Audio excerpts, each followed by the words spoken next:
I'll scout here for nothing. Now I am. So we're sitting back here in the here.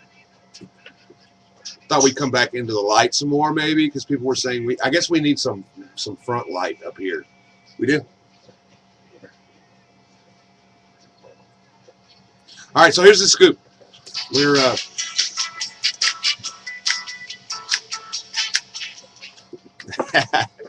yes, we're a country station.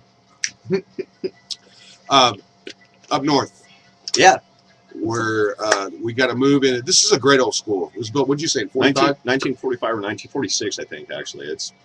There's the library is what we were in, which is really small for a library.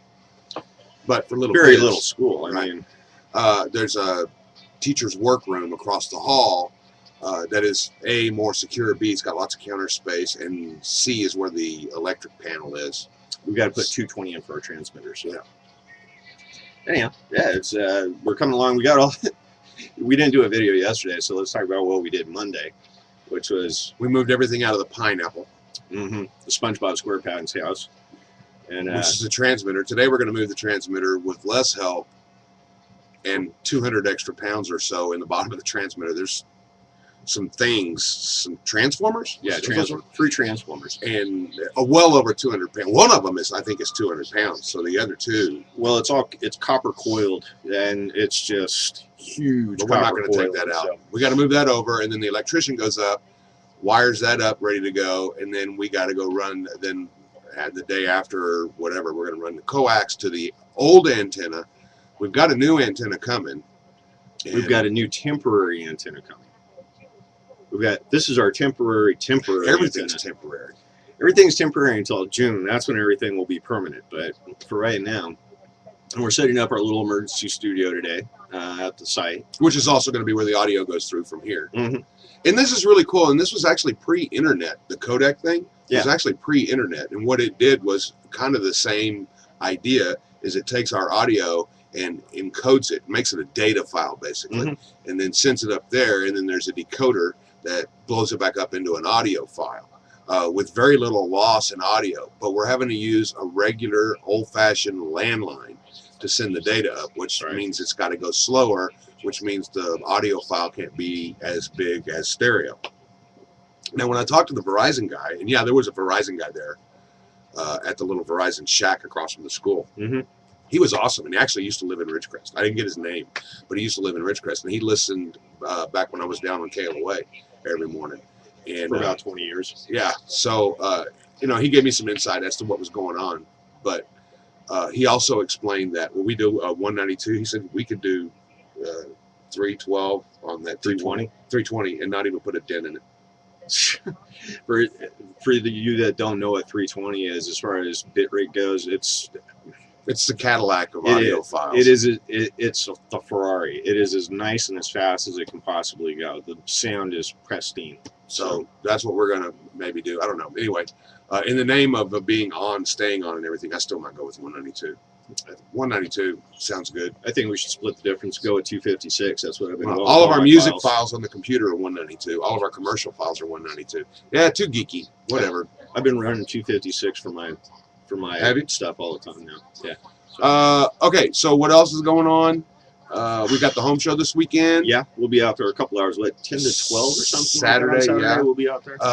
And the car show going on too. And I really do. I didn't really kind of talk about this that much this morning when they said they have some plans for next year too. I think even though Mike is planning on some sort of a spring fair-ish kind of thing, not as big as normal, I think what they are going to end up doing is combining all that in with the home show.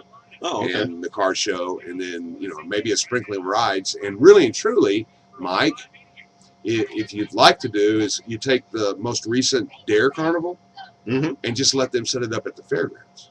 Nice maybe idea. A fundraiser for Dare, right? Nice idea. And then you put a little admission, a gate admission on it.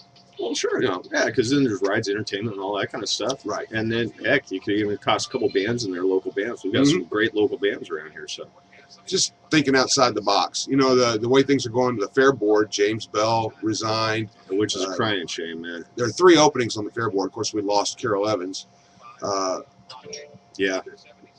There's some kind of weird things going on out there. I don't know what's going on, but there's some disgruntlement between the groups in town. Right. Like 4-H left the fairgrounds. So there's some serious friction. And part of it's also because our money is dried up. We get no money from the state anymore for the fairgrounds whatsoever. So there's some friction on how to figure out how we're going to make everything work with the organizations in town and the fairground and all that kind of stuff. And hopefully we'll be able to facilitate that as much as possible to get that worked out. I think finding some money, and I'm not even talking about on the radio, to further advertise their RV setups they have out there and keep that place filled up. That generates serious revenue right for them. there. Right. Yeah. In fact, if we could expand that out there and get some more spacing going out there, that would even be better. Because most of the time, there's a lot of times that trailer park's filled up, especially on weekends, on holiday weekends when we've got the dirt bikers in town. You should be on the fair board. I thought about it. Just saying. See if I can get a couple other people that are like-minded as myself to go on the fair board with me, and then I would feel better about it. Yeah, really. You see what I'm saying? I totally do. Yeah. I don't want to be the square peg in the round hole, as it were. You are in here. Hey man, your shit is square, dude. Yeah. What was that? Pulp Fiction? But she draws a rectangle. Do you remember that? And Quentin actually traced it. I watched part of Kill Bill the other day. You know, what Classic, a great filmmaker. And actually, Kill Bill 2, I liked even better than the first Kill Bill. Oh, I think that's what I was watching. Yeah, the one when they actually go down to Mexico and all that kind of stuff. Oh, I don't know. That's Kill Bill 2. That's a good one right there. All right. So that's it. You got an update on the station. We'll skip the celebrity stuff till tomorrow. It's not all that juicy today anyhow, so. Well, except for Lindsay. I didn't read anything on Lindsay today. Yeah, it's getting icky again for her. Addiction. It sucks. She's going up. She's getting to where she needed to be. And guess what? She's starting to screw up again. Well, let's hope she doesn't screw up like Whitney did, because that's just what happened to her as well. So. You know what? She's about 2 clicks from screwed up. I don't think she's that far away, bro. Okay, she's about 2 clicks from normal. Okay, good enough. I was running gag. 2 clicks. Never mind. Yeah. All right. Everybody have a great day. All right. And we will see ya.